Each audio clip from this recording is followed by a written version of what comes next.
Hi బాబాయ్. Hi. బాబు గారి ప్రభుత్వం వచ్చి 30 రోజులు అవుతుంది కదా, మీకు ఎలా అనిపిస్తుంది?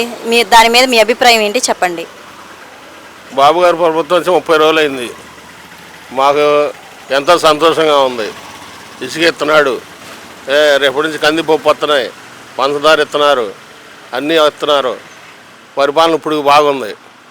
ఇంకా చేయాల్సినవి చాలా ఉన్నాయి. వచ్చే 30 రోజులే కదా. ఇసుక ఫ్రీగా ఇస్తున్నారు కదా, ఇక పోయిన ప్రభుత్వం వాళ్ళు ఇసుక ఫ్రీగా ఇవ్వలేదు కదా, దాని మీద మీ అభిప్రాయం ఏంటండి? ఇసుక ఫ్రీగా ఇస్తున్నాడు కానీ ఇప్పుడు వాళ్ళు పోసిన తోలిన గుట్టలు ఉన్నాయి. ఇప్పుడు ఎక్కువ రేటు ఉంది, కొద్దిగా టన్ను 250 తీసుకుంటున్నాడు రేటు.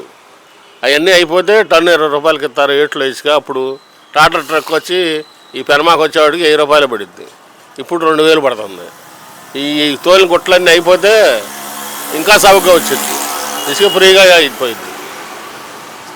బాబు గారి పరిపాలనలో ఆంధ్రప్రదేశ్ ఎలా ఉంది మీకు ఇప్పుడు? బాబు గారి ప్రదేశాల్లో ఆంధ్రప్రదేశ్ నెంబర్ 1 ఉంటుందమ్మా. అన్ని జిల్లాలు అన్ని రాష్ట్రాలు మించి ఉంటుంది ఈ 5 ఏళ్ళు.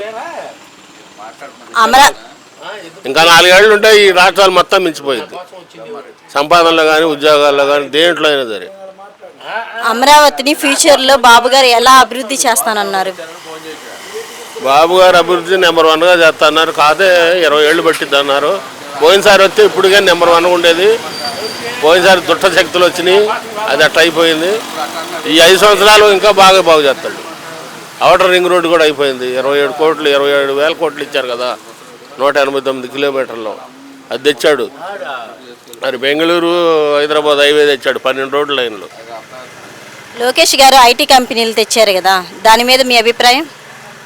లోకేష్ గారు ఐటీ కంపెనీలు తెచ్చాడు, బాగుంది. ఇప్పుడు మా ఊరు కూడా 5 తెస్తాను అంటున్నాడు. ఇంకా నెంబర్ 1 ఉద్యోగాలు వస్తాయి. Okay, thank you. Thank you.